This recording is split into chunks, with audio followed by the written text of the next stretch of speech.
Assalamualaikum warahmatullahi wabarakatuh. Perkenalkan, nama saya Gus Mulisin. Saya mengajar di SMA Tahfidzul Al-Quran sebagai guru bahasa Indonesia sekaligus mahasiswa PPG dalam jabatan kategori 1 tahun 2023 di LPTK Universitas Tidar. Pada hari ini tanggal 4 Desember 2023 saya akan melakukan uji kinerja di SMA Tahfidzul Al-Quran pada kelas 12 dengan materi menganalisis kohesi dan koherensi pada artikel ilmiah. Mari kita saksikan video pembelajarannya.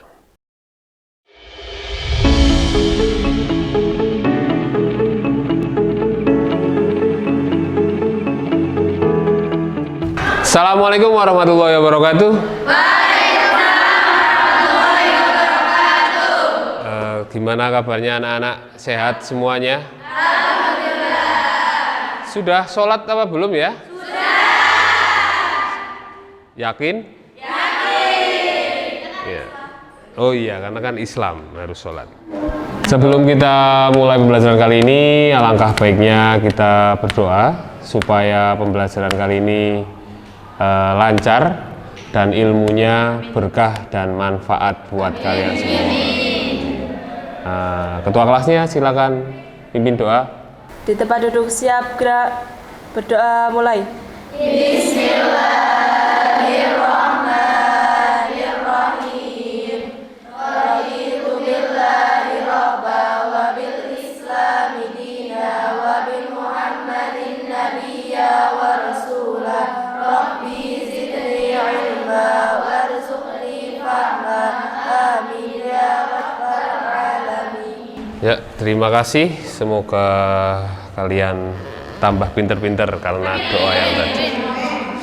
Sebelum pelajaran kita mulai, saya presensi terlebih dahulu untuk mengecek kehadiran kalian semua. Oke? Oke. Yang pertama, Akna Nala Fauzia. Alvina Melisa Putri. Anissa Laili, Angelina, Akila, Nasiha, Az-Zahra Nur, Diva Umiyatul, Emira Sabrina, Fahri Janeta Rahayu, Raudatul Jannah. Mana Raudatul? Safana, Amalia, Lulu, Kriswiani, Milik Kotun, Nabila Miza. Sakit? Sakit apa ini? Demam? Miza? Oh, udah ya, sama ya. Salma? Brilian? Izin apa? Safangatil? Neza? Bakti Ngatus, Sri Juni, Rafa, Ratna Anggi, Safanur, Ulfa Dwi, Irtipatul, Famina. Yang sakit satu, yang izin satu. Sakit dua? Mana sih?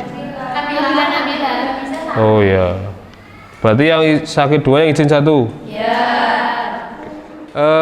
Masih ingat materi yang kemarin?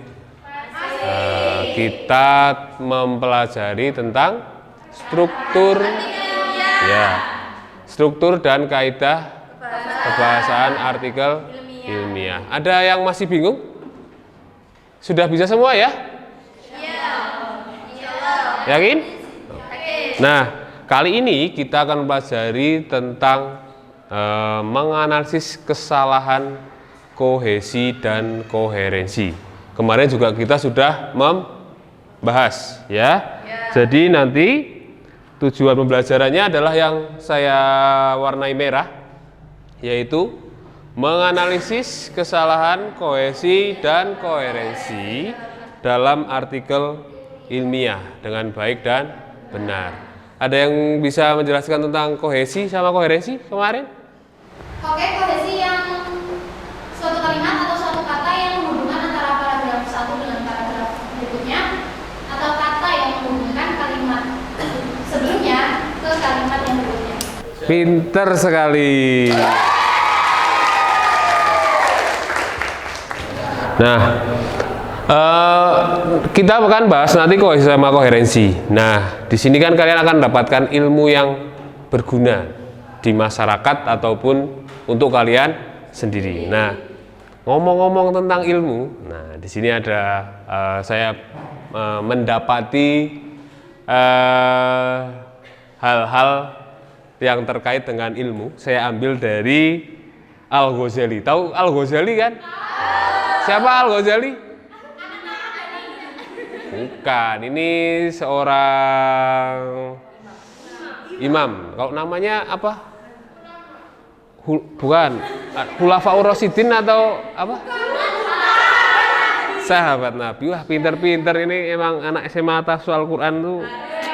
Terus, nah nanti harapannya ilmu ini akan kalian terapkan di masyarakat sama kalian sendiri berdasarkan kata-kata dari Imam Al-Ghazali. Yang pertama adalah rajulun yadri wa yadri annahu yadri. Nah, seorang yang tahu atau berilmu dan dia tahu kalau dirinya tahu.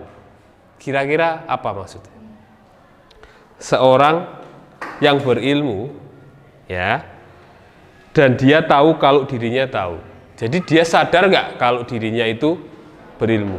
Atau kalian malah kebalikannya? Kalian orangnya nggak berilmu, tapi sok-sokan berilmu. Ini banyak sekali ini yang dimasalahkan. Contohnya siapa?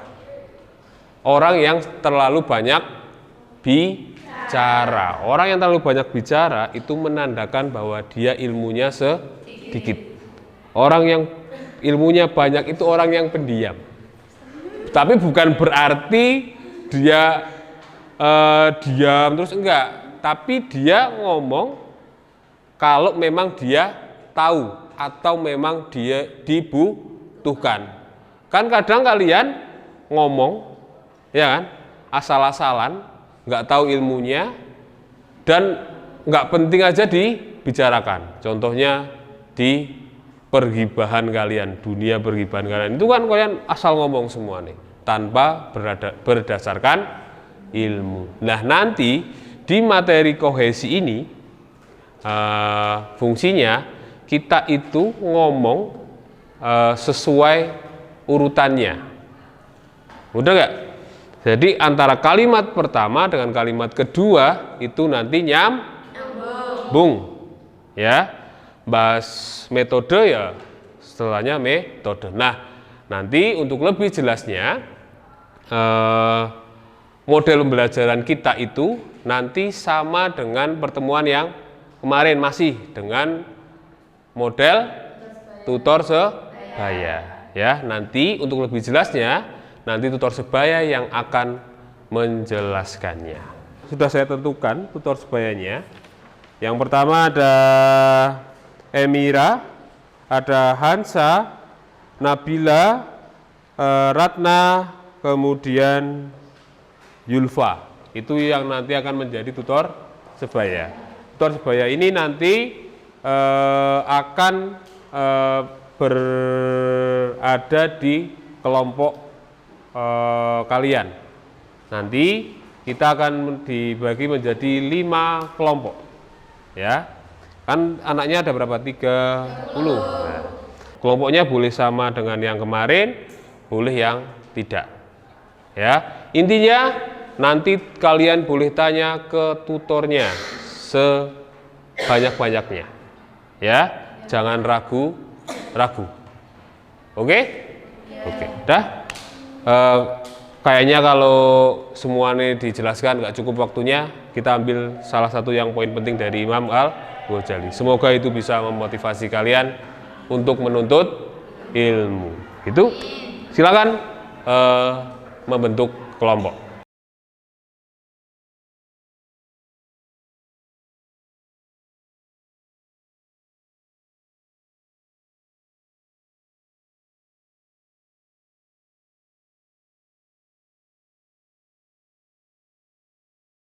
Udah paham kan?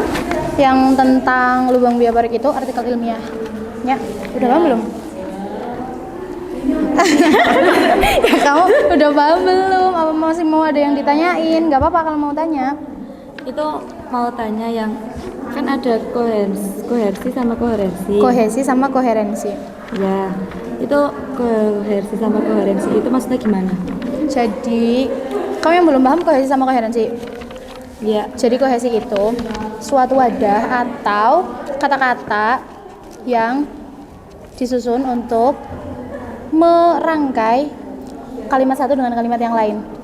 Jadi kohesi ini berguna untuk mengaitkan antara kalimat satu dengan kalimat yang lain.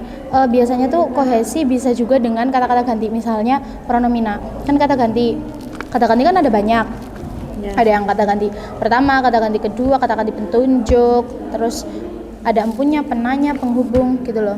Misalnya kayak gini, dari kalimat satu dengan kalimat yang lain ya, misalnya kayak di lubang bioporik ini kan ada nih di paragraf 1. Lubang resapan bioporik merupakan metode alternatif untuk meningkatkan daya resap air hujan ke dalam tanah. Nah, metode ininya itu mengacu kembali kepada lubang biopori, metode lubang biopori itu. Jadi ini termasuk kohesi karena mengaitkan antara kalimat satu dengan kalimat yang lain. Nah, kalau koherensi itu, kalau kohesi kan kalimat, kalau koherensi itu paragraf, antar paragraf. Jadi kalau paragraf ini tuh udah bahas itu, paragraf selanjutnya bagaimana dengan kata-kata atau kalimat yang masih bersangkutan dengan paragraf pertama. Jadi dalam simpelnya itu kayak membahas satu gagasan, satu tema, gagasannya itu satu doang itu, tapi di dalam berapa paragraf kan.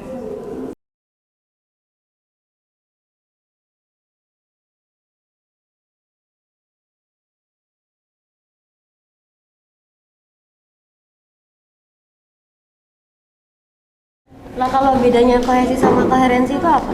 Kalau kohesi itu kata yang menghubungkan antara kalimat satu dengan kalimat yang lain. Sedangkan koherensi ialah suatu paragraf yang mengacu pada suatu pembahasan yang sama. Misalnya, satu paragraf ini membahas tentang merupakan metode alternatif, terus ya satu paragraf ini membahas itu tidak melenceng ke pembahasan yang lain. Oh iya, saling berkaitan. Iya, saling berkaitan. Ini contohnya, lubang resapan biopori atau bisa disebut dengan lubang biopori merupakan metode alternatif untuk, ini kan termasuk yang kohesi, meningkatkan daya resap air hujan ke dalam tanah. Metode ini kan sama yang paragraf kalimat satu dengan kalimat yang ini kan nyambung sama pembahasannya. Jadi ini termasuk koherensi. Oh, metode ini itu mengacu ke Iya. lubang resapan biopori. Iya, jadi satu paragraf itu membahas tentang metode Alternatif. Ya.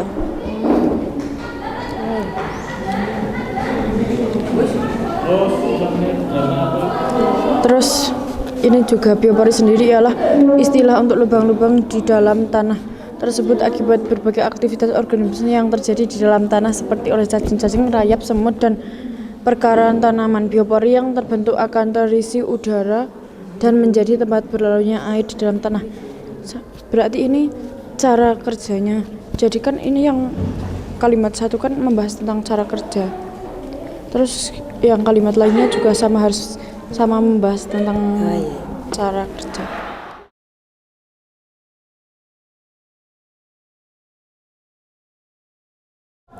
Di artikel ilmiah tuh ada beberapa, contohnya tuh kayak promina, substitusi atau penggantian, terus elipsis sama konjungsi, terus ada leksikal juga. Nah, kalau promina tuh kayak kata ganti tersebut berupa kayak ganti diri, terus petunjuk sama yang lain-lain pokoknya. Terus kalau substitusi itu proses hasil pengertian unsur bahasa kayak unsur lain gitu. Terus kalau elipsis itu penindaan kata atau satuan lain yang wujud asalnya itu dapat diramalkan dari konteks bahasa atau konteks luar bahasa gitu. Kalau konjungsi itu penggabungan kata dengan kata, frase dan frase, klausa dengan klausa gitu loh. Kalau leksikal tuh diperolehnya tuh dengan cara memilih kosakata yang serasi aja gitu. Terus ini kalau elipsis tuh maksudnya gimana ya? Itu tuh contohnya tuh kayak penggantian sesuatu yang ada tapi tidak diucapkan atau dituliskan gitu loh, paham nggak? Oh iya.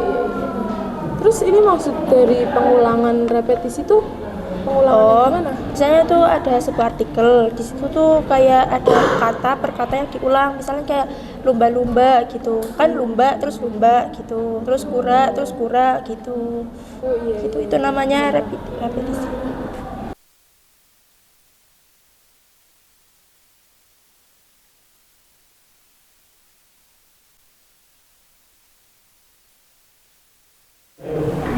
Jadi itu ciri-ciri paragraf yang koheren itu, satu harus ada hubungan sebab akibatnya, jadi harus ada penyambungnya gitu loh. Dan kan ada misal sebabnya apa, jadi disambung paragraf coherence, kalimat kata coherence, di akibatnya, urusan akibatnya, deng. Nah, yang kedua kan hubungan saran karo hasil. Yang ketiga hubungan alasan sebab. Yang keempat hubungan sarana tujuan. Yang kelima hubungan latar karo kesimpulan. Ini silakan ora?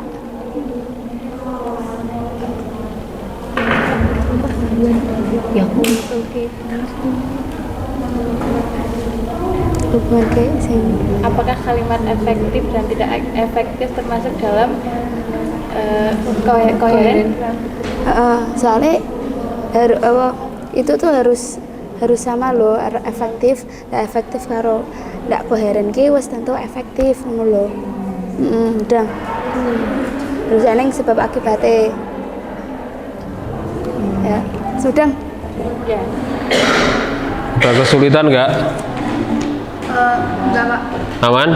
Aman. Bisa semua? Insyaallah. Gampang ya? Ini karena pertemuan terakhir tentang kohesi sama koherensi. Oh ya, ini juga akan saya nilai sikapnya. Penilaian proses itu ada penilaian. Jadi kalian diskusi itu sambil dinilai. Gitu. Sudah, dilanjutkan lagi. Gimana, ada kesulitan nggak? Tutornya gampang nggak menjelaskannya? Gampang nggak? Gampang. Itu bahas lagi bahasa apa? Koheren. Sebab akibat apa tahu? Hukum kausa. Nah, terus apa lagi itu bahasa apa? Gampang dipahami ya. Ini pakai internet gampang, tinggal cari aja. Oke. Udah dilanjutkan. Tanya yang banyak sama apa? Kaidah bahasanya itu kan menyangkut kata ganti, konstruksi dan leksikal. Itu di kelompok kita satu itu atau termasuk konjungsi dan termasuk konjungsi kayak nanti termasuk leksikal karena merupakan karena termasuk konjungsi adalah konjungsi yang merupakan kata ganti, merupakan hubungan konjungsi, akibatnya merupakan kata ganti, awalnya kata ganti, selain itu adalah konjungsi, bukan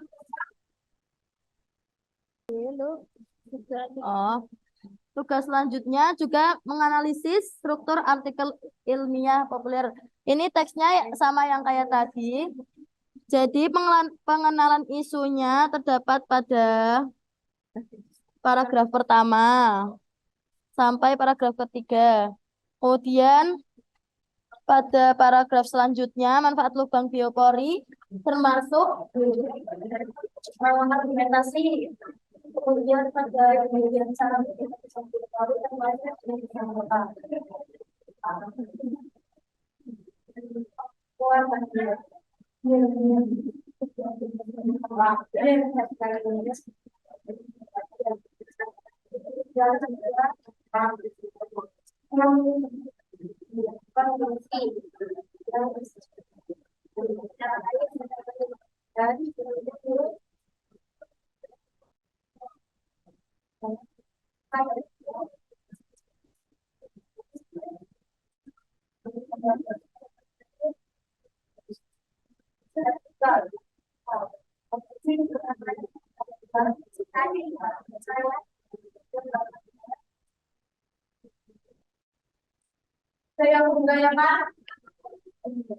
Yuk,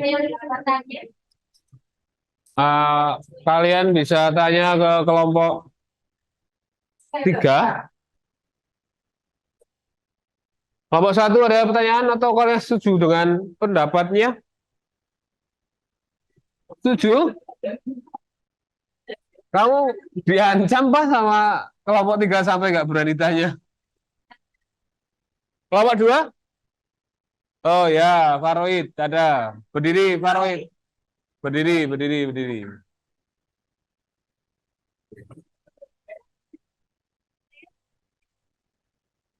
Oke, izin bertanya. Saya ingin bertanya dari kelompok kira yang sudah mengumpulkan kata yang berhubungan dengan kata ganti konsumsi dan leksikal, bisa tolong dibacakan kembali yang nomor 1. Yang warna hijau, yang tabel. Nah, Faroid minta dibacakan lagi hasilnya. 1 atau 2? Semuanya ya nggak apa-apa malah. 2 dan termasuk konsumsi, rayap termasuk leksikal, cacing termasuk leksikal, karena termasuk konsumsi adalah itu konsumsi yang itu kata ganti merupakan adalah konsumsi diakibatkannya dengan kata ganti obatnya adalah kata ganti dan itu adalah konsumsi ulang-ulang adalah leksikal dan berlalunya adalah kata ganti. Yang saya tanyakan di sini adalah selain itu termasuk dalam konsumsi kan? Nah, selain itu tuh dalam konsumsi yang kayak apa tipenya? Ya kan konsumsi kan banyak. Jenis-jenisnya kan ada. Gak semua karya ilmiah itu ada misalnya ada itu dari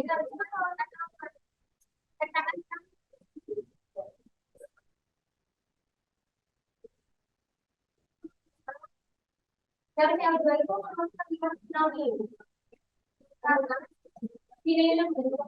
itu Sinonim itu persamaan makna apa persamaan kata?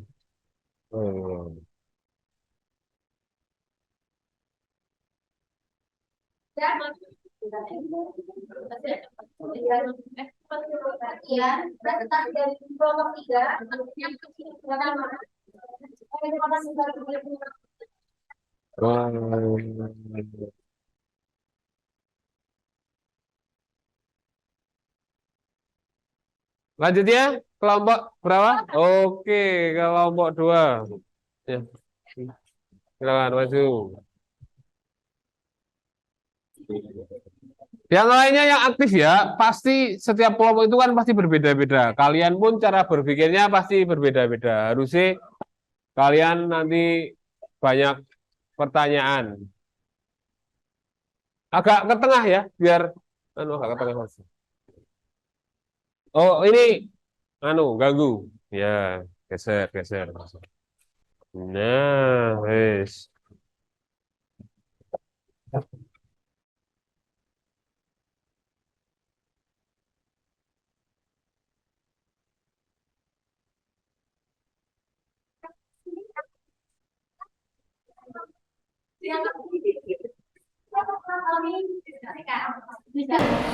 Sudah ya, nggak ada yang tanya ya?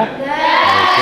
Karena udah nggak tanya-tanya, silakan kelompok 4 bisa menyimpulkan dari diskusi kalian, sekaligus bisa mewakili diskusi hari ini. Kesimpulannya, materinya, apa yang bisa kalian dapatkan? Assalamualaikum warahmatullahi wabarakatuh. Waalaikumsalam warahmatullahi wabarakatuh. Berdirinya kita di sini akan mempresentasikan tentang artikel ilmiah. Nah, kita akan menganalisis tentang kesalahan di dalam artikel ilmiah tersebut. Nah, ya. Dalam artikel kimia tentu ada kohesi dan koherensi. Apa itu kohesi? Kohesi adalah salah satu kalimat atau wadah atau kata yang disusun untuk merangkai kalimat satu dengan kalimat lain agar mereka berkesinambungan atau berkaitan. Sedangkan koherensi adalah kalimat yang menghubungkan antara paragraf satu dengan paragraf lainnya. Yaitu dalam simpelnya itu koherensi masih membahas satu gagasan dengan paragraf yang sebelumnya. Nah, apa yang harus kita amati dalam membaca artikel ilmiah, memilah dan memilih, itu tentang kesalahan artikel ilmiah. Kita harus mengamati kohesi dan koherensinya. Seperti yang tertera di sini, kohesi bisa ditulis menggunakan kata-kata ganti atau pronomina. Ya, jadi kata ganti atau pronomina tersebut tuh ada beberapa jenis. Ada kata ganti pertama, kata ganti kedua, kata ganti ketiga, dan lain-lain. Bisa dilihat di sini. Oh ya, boleh ke sana. Dari pronominanya. Nah, kata ganti dapat berupa ini. Ada kata ganti penunjuk, kata ganti empunya, kata ganti penanya, penghubung atau tak tentu. Nah, misalnya kata ganti empunya itu ada ku-munya. Jadi bisa dalam resapan biopori itu kan ada yang diakibatkannya. Nyanya itu kembali ke resapan biopori tersebut. Itu termasuk kata ganti yang berkaitan dengan kalimat sebelumnya.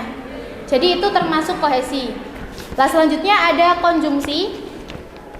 Konjungsi ada 6, yaitu konjungsi adversatif, konjungsi klausal, koordinatif, korelatif, subordinatif, dan temporal.